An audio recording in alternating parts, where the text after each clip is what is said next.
I'm going to read a chapter from Why Do Horses Sleep Standing Up? 101 of the most perplexing questions answered about equine enigmas, medical mysteries, and befuddling behaviors. This is by Dr. Marty Becker, Audrey Pavia, and Gina Spadafori. I'm going to butcher these names. Gina Spadafori and Teresa Becker. I'm reading it with permission from Dr. Marty Becker. I'm going to also read the forward in this forward introduction in this section, just because the forward is by Monty Roberts, who is one of my mentors, and then of course the introduction is a valuable part of this book. So let's get started. Alright, so without the contribution of horses, you wouldn't be reading this book. While the closest many of us get to a horse today is watching the Kentucky Derby or seeing a police horse do crowd control at a sporting event, the fact is that human civilizations wouldn't have gotten very far without the contributions of the horse. They've done everything we've asked of them, served as beasts of burden, transportation, warrior, entertainer, and even in some places as dinner. Now, of course, horses fill a role that's mostly recreational. Racehorses, show horses, trail partners, or oversized pasture ornaments. Today, we don't need horses to survive. We still want them around. Perhaps this is because something in us always has and always will need what the horse symbolizes: freedom, beauty, strength, and speed. Our past with horses hasn't always been advantageous from the horse's point of view. Horse training was more about breaking the animal, bending him to our will without regard to his needs and desires. So much has changed and is continuing to change. These days, training is increasingly about getting a horse to work with us instead of for us. And that takes knowledge, not just of what a horse can do and be made to do, but how a horse thinks and can learn to trust us. It's all about learning from the horse, listening to the horse, and moving forward together, about joining up, as I like to say. My goal in life has always been to leave the world a better place than I found it, for horses and for people too. The authors of this book, an award-winning team of horse lovers and experts, feel the same way. That's why I am happy to encourage you to settle in and enjoy the pages to follow. You'll learn more about the horses than you ever imagined possible, and you'll gain a better understanding and respect for one of humankind's oldest and most important partners. Join up, listen, learn, and have a laugh or two along the way. Life's a great ride, and we have horses to thank for it. Monty Roberts. Introduction. Not that long ago, you had no choice but to get along with horses. They pulled streetcars and carriages through our cities, took our young men and their munitions to war, pulled our plows and drays, and raced for our amusement. Every day, in every way, we relied on the horse. Whether you lived on a farm or in a city, chances are you saw horses every day. Not so today, of course. Ever since we traded in the horse for the internal combustion engine, having a horse around is more of a luxury than a necessity, and yet we just can't seem to let them out of our system. Perhaps it's because they've been in our lives for so long. Our everyday language is packed with sayings that originate from horse lore, long in the tooth, getting a leg up, and many more. We even measure the power of the machines that replace them in their namesake, with engines compared by horsepower, not ox power, or even manpower. Or perhaps there's more to the story, to our seemingly eternal fascination with and connection to. I'm going to try that sentence again. Or perhaps there is more to the story, to our seemingly eternal fascination with and connection to the horse. We are in awe of the horse, his beauty, speed, and strength. We marvel at his willingness to submit all of his gifts to our wishes, and yet always remain true to himself. There is always something wild and free in every horse, and that surely appeals to us as well. With this book, we share our love of horses and our heartfelt desire to celebrate a bond that goes back through all recorded history. And we share, too, our love of sharing knowledge in a way that both entertains and informs. Saddle up and read on. We're glad you're with us on this ride. Dr. Marty Becker, Audrey Pavia, Gina Spadafori, and Teresa Becker. All right, so let's start with, why do horses sleep standing up? In the wild, when startled or alarmed, animals survive through the fight or flight response. This is the same response that kicks in when someone jumps out from the dark and scares you. Do you throw up your hands to fight, or do you engage your feet and take flight?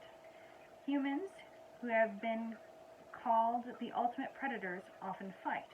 Horses, who are in almost all situations prey, except for fights between horses, take flight. By natural selection, horses who could sleep standing up, wake up, and run away from predators faster were the ones more likely to survive and pass on their genes. Put another way, when you're a large herbivore and a carnivore with a rumbling stomach looks your way, you're better off if you can move at a moment's notice. So that's why horses sleep standing up. But how do they do it? The answer is called a stay apparatus, which is a unique adaptation of the musculoskeletal system of the horse that allows the animal to lock limbs in position so that very little muscle function is required to remain standing. In the front legs, this is relatively easy, since these limbs naturally rest in a straight, load-bearing position. The hind legs present a bigger challenge, however, and for them, horses have, over time, developed a combination of ligament and joint adaptations to allow them to lock two principal joints, the stifle and the hock, in a fixed and immovable position. When enjoying a short nap, a horse will lock one hind limb in this fixed position. The weight of the hind end is resting on the locked limb, while the other hind limb is in a flexed and resting position. The stay apparatus is a nifty adaptation, but one small problem remains. Like humans, horses have both shallow sleep and a deeper sleep period of rest known as rapid eye movement, REM sleep. Horses need about 15 minutes of REM sleep each day, and they can get that only while laying down. Good thing they don't need much REM sleep, because a horse who lies down for long periods of time has difficulty getting blood supply to the large muscles of the legs, which makes getting up difficult. The bigger the horse, the bigger the problem, which is why some horses, particularly large draft horses, have a very difficult time recovering from lengthy periods of time under anesthesia. Whether they are in the wild or in a domestic setting, a horse must feel safe before lying down to enjoy a few minutes of deep sleep. A horse would die without eventually getting deep sleep. There may be a delay of many hours, even days, but eventually a horse feels safe enough to go prone, go to the REM zone, and catch some deep Z's. In a traditional herd setting, horses enjoy the protection of their herd during the time of deep sleep. Often one horse will stand and nap while the others lay down for a deep sleep. Different horses require different amounts of deep sleep. Babies need more sleep than adults. Fortunately, their mothers will protect them while they rest. Wild horses lie down less than domesticated horses. The difference is believed to be less about predators and more about the scarcity of food in the wild, which requires horses to eat pretty much day and night. Food isn't as much of a concern for domesticated horses. The famous racehorse Seabiscuit, known for enjoying lots of deep sleep naps, never had to worry about where his next meal was coming from, after all. Getting a leg up. Horses are fast to run, but slow to rise. Have you ever seen a horse get up? It's no easy feat. First, they have to roll into a sitting position, tuck their hind legs underneath them, and stretch their front legs out in front. Then they slowly press their front half up into a sort of dog sitting position. Then they swing their head as a counterweight and push the back end up. So if a horse feels vulnerable, which most horses do when they're lying down, he'll sleep standing up. Now I have a fun story to share with you about our farm and sleeping horses. Many of you may remember Sadie. She was a 33-year-old Tennessee walking horse who passed away last year. But for the last year or so, she would lay down to sleep for very long periods of time. And a lot of it was that she was sore. She had severe arthritis in both knees. She had sciatica in her left hind. And so she would lay down, and then she would have a very, very hard time getting back up. My husband and I often helped her to stand. We would go out and help push on one of her hips to help her get up. And then her disease or her pain progressed enough that she needed to change how she got up. So rather than getting up in the sitting position, she learned to get up like a sheep does. And so she would come up, bring her hind end up first, and then bring her front end up, and get up just like a sheep does. It took her about 6 weeks to learn how to do that, and I went out every afternoon when she was ready to get up and helped her do it. I could go out on the front porch and say, "Sadie, are you ready to get up?"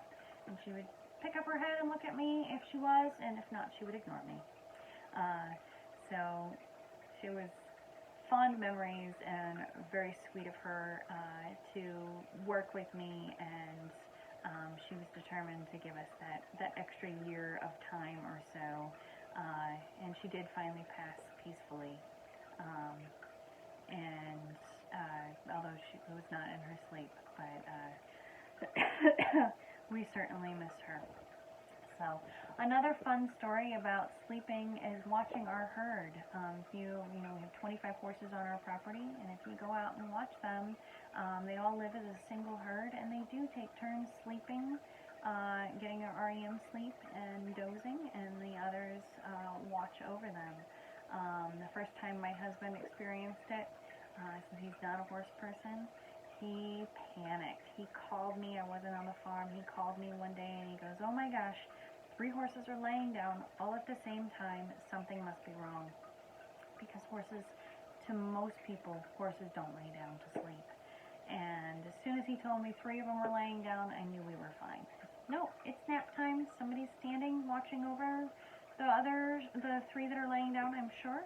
But nope, that's just nap time. And if the sun's at the right angle, sometimes we see most of the herd lay down and leave just 2 or 3 to keep an eye on everybody. All right, stay tuned and we'll read more another night. Good night.